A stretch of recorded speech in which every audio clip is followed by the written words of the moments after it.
BMW R9T 스크램블러 간단 시승기 1170cc짜리 2기통 스크램블러 박서 엔진 스크램블러는 과연 어떤 맛일까? 안녕하세요, 부코코입니다. 오늘은 로얄필드의 히말라얀 450을 타고 합천 BMW 모토라드로 향하고 있습니다. 오늘은 바이크 여행 갤러리에서 알게 된 고려청자 아님님께서 21년식 BMW R9T 스크램블러를 중고로 구매해 오셔서 시승을 해보라고 허락해 주셔서 시승을 해보러 지금 가보고 있습니다. 제가 먼저 오려고 좀 일찍 와보았는데 고려청자 아님님께서 이미 먼저 와 계셨네요. 닉네임이 왜 고려청자 아님이냐면 원래 고려청자라는 닉네임을 쓰셨어요. 혼다의 GB350C를 타셨는데 컬러가 고려청자와 닮았다고 해서 닉네임을 원래 고려청자로 썼거든요. 혼다의 GB350C를 타는 동안 고려청자라는 닉네임을 쭉 쓰시다가 이번에 출력의 목마름에 의해서 BMW R9T 스크램블러로 기변을 하시면서 고려청자 아님으로 닉네임을 바꾸셨습니다. 우선 간단하게 R9T 스크램블러의 외관을 살펴보면서 스펙에 대해서 이야기를 먼저 해볼게요. 현재 보시는 것처럼 옆으로 툭 튀어나온 수평 대양 엔진을 장착하고 있습니다. 보통의 엔진이 위아래로 움직이거나 병렬, V2인 방식이라면 얘는 특이하게 피스톤이 좌우로 움직여요. 그래서 엔진이 좌우로 튀어나와 있고 시트고너 820mm의 아크라포빅 머플러가 장착되어 있습니다. 오른쪽이 아닌 왼쪽으로 두 발로 나온 게 좀 신기한 디자인이고요. 시트는 버건디 컬러의 2인승 시트가 장착되어 있고 연료 탱크는 그레이 메탈릭 컬러의 은회색이고 알루미늄이 아닌 철제 탱크라서 자석이 잘 붙는다고 합니다. 연료 탱크 용량은 17L이고 계기판은 아날로그 계기판이 장착되어 있고 LCD 정보창이 작게 아래에 위치한 형태입니다. 핸들 열선이 순정으로 장착이 되어 있고 사이드 미러는 동그라미 형태의 더듬이 스타일로 들어가 있고 클러치 레버는 조절식 클러치 레버가 순정으로 장착이 되어 있어요. 프론트 서스는 정리식 43mm 쇼바가 장착되어 있고 휠 사이즈는 프론트 휠이 19인치의 120짜리 타이어, 리어 휠이 17인치의 170짜리 타이어가 들어갑니다. 앞 타이어가 좀 더 큰 게 들어가 있고 등화류는 모두 LED가 들어가 있고 헤드라이트가 좀 독특한 기능이 있는데 어댑티브 코너링 라이트라고 해서 안쪽에 있는 두 개의 반사경이 코너링 상황에 따라 조사각을 바꾸어서 코너를 놓을 때 어두워지는 코너 안쪽을 밝게 비춰준다고 합니다. 아주 좋은 것 같고요. 휠은 튜브리스 스포크 휠이 들어갔고 브레이크는 앞 듀얼 디스크 320mm 4피스톤 캘리퍼 브렘보가 들어갔고 뒤쪽 브레이크는 싱글 디스크에 2피스톤 캘리퍼가 들어갔으며 엔진은 1170cc 박스 엔진이고 2기통이며 공륜행 냉각 방식을 채택하고 있습니다. 지금 스포크 휠을 보시면 살대가 휠 가운데에 붙어있지 않고 바깥쪽 림을 물고 있죠. 이렇게 바깥쪽 사이드에 스포크가 물려있으면 튜브리스 스포크 휠이라고 보시면 됩니다. 그리고 핸들 아래쪽에 이렇게 댐퍼가 장착이 되어 있고요. 이게 순정인지는 지금 잘 모르겠네요. 진동을 상쇄시켜주는 댐퍼가 장착이 되어 있고 그 아래쪽으로는 매니폴더가 이쁜 색으로 잘 굽혀져 있네요. 보통 배기구가 오토바이의 오른쪽으로 나가는데 R9T 스크램블러는 독특하게도 두 매니폴더가 모아져서 왼쪽 아크라포빅 배기구로 나가게 되어 있습니다. 그 위로 에어 인테이커 공기 흡입구가 저렇게 구멍이 있는데 여기에 다른 분들은 그물망 같은 걸 씌워서 이물질이 들어가지 않게 해놓으셨더라고요. 우측에도 불룩 튀어나온 박스 엔진이 보이고요. 제꿍하거나 넘어지면 저거 부서지는 거 아니냐라고 많이들 물으시는데 실제로 이 부분이 넘어지거나 하면은 자주 닿기는 합니다. 그래서 이런 느낌으로 엔진 가드가 장착이 되어 있고 이 가드가 없어도 그냥 부딪혀도 끓여도 쉽게 고장이 나는 것 같진 않더라고요. 의외로 내구성이 좋은 것 같고요. 구동 방식은 체인이 아니라 샤프트 방식이 적용되었습니다. 체인도 아니고 벨트도 아니고 샤프트 방식으로 구동되기 때문에 별도의 관리를 할 필요가 없습니다. 물론 사진에서 보시는 것처럼 안에 오일이 들어가기 때문에 주기적으로 이 오일을 엔진 오일 갈드 교체를 해줘야 해요. 그러나 체인처럼 우리가 자주 닦아주거나 할 필요는 없고요. 번호판 넘버가 8888입니다. 굉장히 희귀한 넘버죠. 이 넘버를 갖고 싶으셔서 고려청자 아님님이 직접 서울까지 가셔서 명의 이전을 하고 몰고 내려오셨습니다. 자, 이제 BMW R9T 스크램블러 21년식의 시동을 걸고 가볍게 한번 시승을 해보도록 할게요. 열쇠를 돌리면 아날로그 계기판 특유의 키 세레머니가 나옵니다. 시동을 걸면 좌우로 진동해요. 보셨나요? 수평 대양 엔진이라서 좌우로 피스톤이 움직이기 때문에 시동을 걸면 순간적으로 좌우로 핸들이 탁 하고 움직입니다. 과장이 아니라 진짜로 시동 걸면 핸들이 좌우로 순간적으로 움직여요. 굉장히 독특한 필링이고요. 지금 고려청자 아니님께서 제가 처음으로 R9T를 타고 나가는 걸 찍어주고 계십니다. 덕분에 제가 R9T를 타고 나가는 모습을 이렇게 저도 볼 수가 있었네요. 맨날 제가 찍다가 이렇게 찍히니까 아주 기분이 묘하고 재미가 있습니다. 생각보다 잘 어울리는 것 같기도 하네요. 제가 참고로 저는 키가 작은 편이 163cm라서 아마 남성분 중에 키가 작은 분은 물론이고 여성분들도 운전이 가능하시지 않을까 생각이 됩니다. 시트고가 820mm인데 생각외로 발 착지성이 그리 나쁘지 않았어요. 발이 잘 닿는 편이고 시트고가 805mm인 인터셉터랑 비슷한 수준의 착지성을 보여주었습니다. 이제 본격적으로 출발을 했고요. 기어 인디게이터가 없다고 인터넷에서 읽었는데 21년식이라서 그런지 기어 인디게이터가 LCD 창에 잘 있습니다. R9T 스크램블러의 출력은 7750rpm에서 무려 110마력이 나옵니다. 슈퍼커브가 8마력, 메테오 350이 20마력, 인터셉터가 47마력인데 110마력이 나오니까 정말 엄청난 출력이죠. CBR650R도 95마력 정도로 하는데 그보다도 높은 마력이고 덕분에 속력이 정말 빠르게 붙습니다. 1단에서 한 시속 50, 2단에서 80, 3단에서 시속 120까지 쉽게 올라가서 겁이 날 정도였어요. 토크도 정말 좋습니다. 6000rpm에서 115Nm가 나옵니다. 인터셉터가 최대 52Nm가 나오니까 토크가 거의 뭐 2배가 넘는 수준이죠. 그래서 가속이 정말 빠릅니다. 토크가 얼마나 좋은지 달리는 도중에도 제가 히말라야 450 마냥 스로틀을 당기면 머리가 휙 하고 뒤로 제껴질 정도로 정말 마당하게 나갔어요. 이러한 성능 덕분에 R9T 스크램블러는 정지 상태에서 시속 100까지 3.6초, 최고 시속 200km 이상이 나온다는 퍼포먼스를 보여줍니다.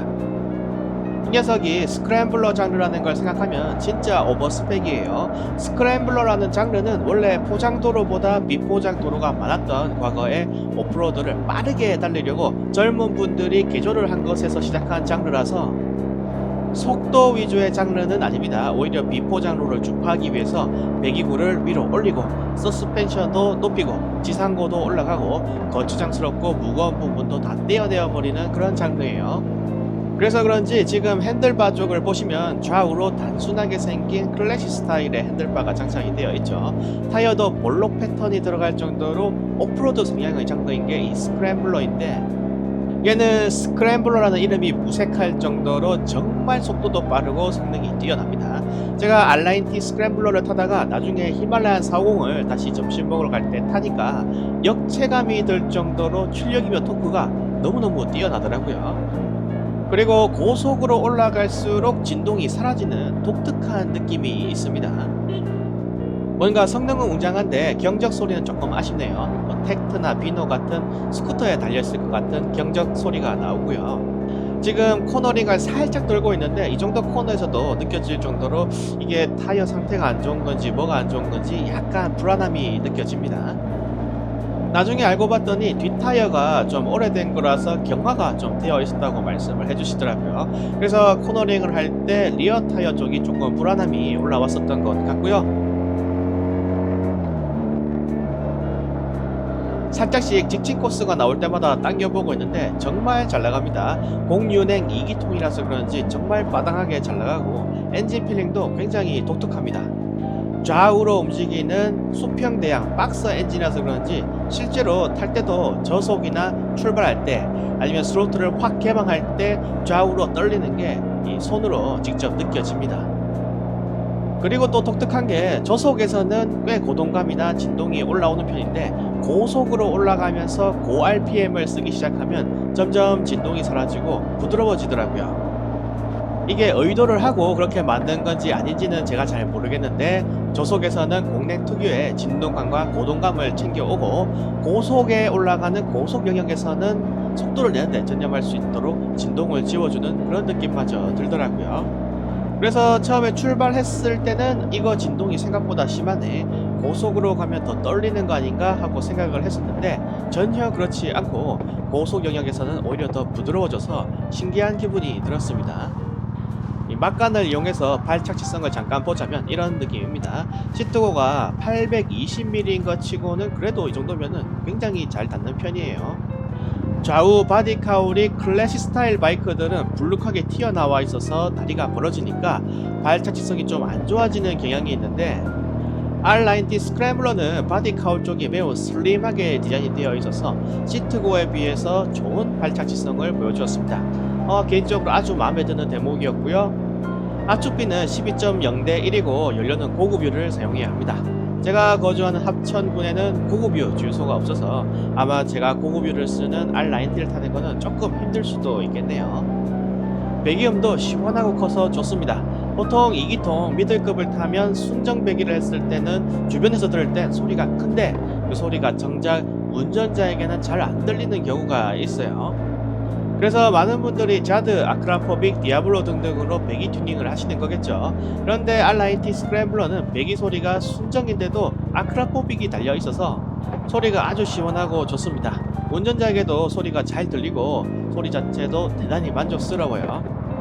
와우, 지금 모래를 밟고 지나가니까 TCS가 터지는 게 느껴지네요. BMW는 TCS가 약간 빨리 그리고 쉽게 터지는 느낌이 있습니다. 이 TCS는 트랙션 컨트롤 시스템이라고 하는 안전장치로서 앞뒤 휠의 회전 속도가 이상해서 자빠질 것 같으면 저절로 작동이 되어서 이 타이어, 바퀴의 회전수를 맞춰줌으로써 운전자가 자빠지는 걸 막아주는 장치예요. 이런 TCS도 회사마다 성격이 조금씩 다 다른데 BMW는 과감히 개입해서 들어오는 느낌이네요. 이 감각이 둔한 제가 바로 팍 하고 알아챌 정도니까 TCS가 쉽게 그리고 강하게 개입하는 느낌이 들고요. 무게는 223kg으로 스크램블러 치고는 약간 무거운 편이긴 한데 달리고 있으면은 223kg의 무게가 심하게 느껴지지는 않습니다. 원래 황매산 쪽으로 갔다 오려고 했는데 이미 너무 오랫동안 타고 있어서 여기서 왼쪽으로 가서 모토라드로 슬슬 복귀하도록 하겠습니다. 아무튼 223kg인데도 크게 무거운 느낌은 없어요. 하지만 여전히 분명히 여타 스크램블러에 비해서는 무거운 무게인 게 맞고 이게 왜 안 무겁게 느껴지는가 하고 생각을 좀 해보니까 무게 중심이 아래쪽으로 맞춰져 있어서 그런 거더라고요. 박스 엔진 피스톤이 밑에서 돌고 있으면서 무게 중심을 바닥 근처에 잡아두니까 무게 대비 차체가 가볍게 느껴지는 거였고 그럼에도 코너를 돌 때면은 잊고 있던 무게가 둔하게 느껴집니다. 그리고 핸들링도 가볍지만 이 저속일 때는 묘하게 이 핸들링에 있어서 저항력이 느껴지더라고요. 왜 핸들 돌리는데 뭐가 걸리지 싶었는데 스티어링 댐퍼가 밑에 붙어 있어서 시속 50km 이하일 때는 그게 느껴지는 거였고 속도가 빠르게 올라가면 올라갈수록 핸들도 가볍게 느껴지는 느낌이 들었습니다. 서스펜션 트래블은 앞 125mm, 뒤 140mm로 주행할 때 히말라얀 450 정도는 아니지만 꽤 좋은 느낌을 보여주었어요. 특히 리어 서스가 적당히 잘 잡아주면서 낭창한 느낌으로 좋았고요. 이렇듯 핸들링도 가볍고 엔진 출력은 겁나게 좋고 전방 시야도 뻥 뚫려 있고 서스도 잘 잡아주고 해서 뭔가 굉장히 잘 나가는 네이키드를 타는 느낌도 들었습니다. 뒤에 차가 안 오길래 살짝 반사경을 통해서 제 모습도 한번 봐봤고요. 아무튼 굉장히 재미가 있습니다. 제로백 즉 정지 상태에서 시속 100이 되는데 3.6초밖에 안 걸리니까 이게 얼마나 빠르겠어요. 출력은 전혀 나무랄 데가 없습니다.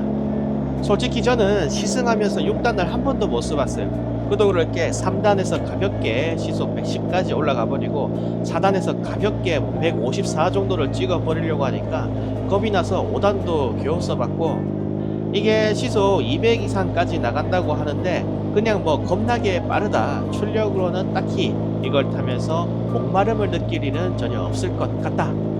개인적인 생각이고요. 궁금해서 최고 속도가 얼마까지 나오는지 한번 찾아보니까 GPS 속도 기준으로 시속 220까지 나옵니다.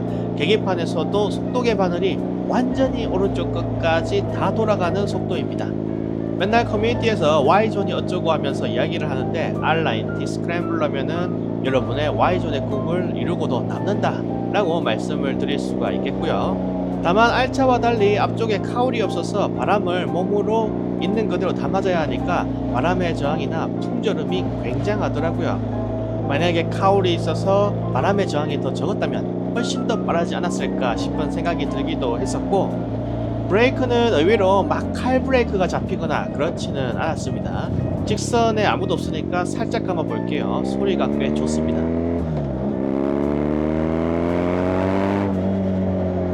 진짜 속도가 겁나게 빨리 붙죠. 아, 이게 리터급인가 하는 감탄이 저절로 나옵니다. 스탠딩 포지션도 쉽게 되는 상냥한 풀스텝 포지션이고요. 편하게 타려면 크루저를 타야겠지만 좀 스포츠성을 곁들이면서 즐겁게 코너도 타고 하면서도 너무 매니악하지 않게 하려면 R90 스크램블러 아주 뭐 나쁘진 않다고 생각합니다. 가격도 지금 1200만원 언더로 내려와 있다고 하던데 성능을 생각하면은 꽤나 매력적인 가격인 것 같아요. 코너링 브레이크 시에 안전을 향상시켜주는 ABS 프로 기능도 탑재되어 있고 다이나믹 트랙션 컨트롤, 다이나믹 브레이크 컨트롤, 3가지 주행 모드와 열선 그립, 전자식 스로틀 등이 들어가 있습니다. 공냉식 박스 엔진인 것도 재미가 있는데 샤프트 구동 방식에 각종 안전장비까지 잘 들어가 있는 느낌이에요. 안전장치도 꼭 필요한 것만 골라서 딱딱 넣어준 느낌이고요. 실제로 지금 이 도로 지날 때도 TCS가 한번 터지더라고요. 솔직히 말해서 안 터져도 되는 시점에서 터져서 약간 뭔가 오히려 운전하고 있는데 뭐가 쑥 개입해 들어와서 놀라는 느낌이 들기도 했는데 그만큼 안전을 보장해주겠다는 거겠죠. 혹시 압니까? 제가 거기서 원래 같았으면 자빠졌을 건데 R9T가 원코인 살려준 걸지도 모르죠. 브레이크는 아까 말하다가 말았는데 KTM같이 칼 브레이크가 들어가는 느낌은 일단 아닙니다. 생각보다는 인간미가 느껴지는 성능의 브레이크 담력이 나오더라고요. 그리고 브레이크를 테스트하려고 브레이크를 좀 세게 잡으니까 ABS 프로 기능이 터지면서 브레이크가 쭉 잡히는 게 아니고 잡혔다가 풀렸다가 하는 느낌이 약간 있더라고요. 뭔가 코너링 할 때는 TCS가 터지고 브레이크 잡을 때는 ABS 프로나 다이나믹 브레이크 컨트롤 시스템이 자꾸 운전하는데 개입해서 들어오니까 되게 신기하면서도 한편은 어색한 느낌이 들기도 했습니다. 자, 오늘은 이렇게 고려청자 아님님께서 BMW R9T 스크램블러를 시승시켜 주셔서 재밌게 R9T 시승을 해보았습니다. 샤프트 구동 방식의 1170cc 2기통 공유냉 냉각 방식 엔진 7750rpm에서 110마력의 고출력이 터지고 6000rpm에서 최대 토크인 115Nm의 토크가 터지는 굉장히 속도도 잘 나오고 빠따도 좋은 바이크였습니다.